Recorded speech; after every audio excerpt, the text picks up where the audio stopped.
at umaapaw pa ang ibibigay sa inyo, sapagkat ang panukat na ginamit ninyo sa iba ay siya ring panukat na gagamitin sa inyo. Okay po, okay. Himay-himayin natin yung salita ng Panginoon sa Lucas 6 verse 38. Ang unang pangungusap niya ay magbigay kayo at kayo ay bibigyan din. Okay? Ano yung ginawa mong action? Nagbigay ka. Ano yung epekto? Ikaw ay bibigyan. Okay? Ito yung sanhi. Nagbigay ka. Nagbigay. Nagbigay. Okay, ang sanhi, nagbigay at ikaw ay bibigyan ng bunga. Okay po? Kaya pala tayo ay nagbibigay dahil meron tayong aasahan na balik. Okay? Kapag nagbigay ka, asahan mo may balik. Hindi man yun yung oras na yun, pero may babalik sa'yo.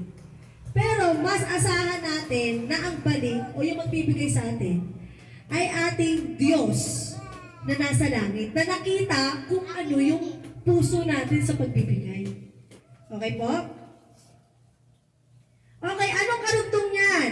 Sabi dito, yung magbigay ka, di kayo bibigyan. Ang next ay hustong takal. Okay? Pahingang baso. Okay, hindi na lang. Ito na lang. Pahiram na lang ako.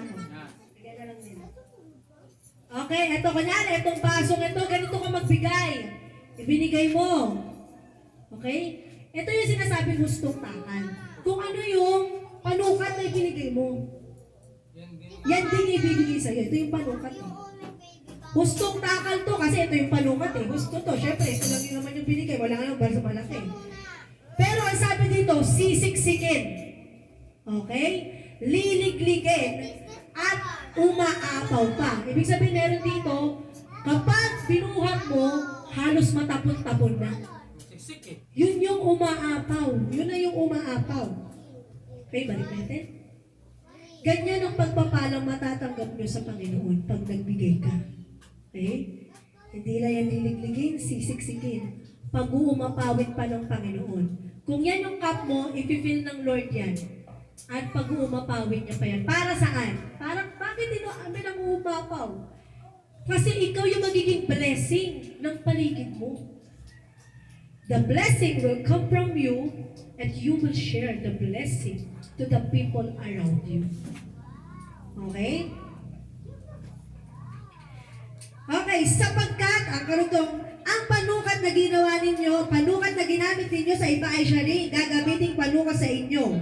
Okay, naiintindihan? Amen. Naiintindihan? Okay. Ang pagpapala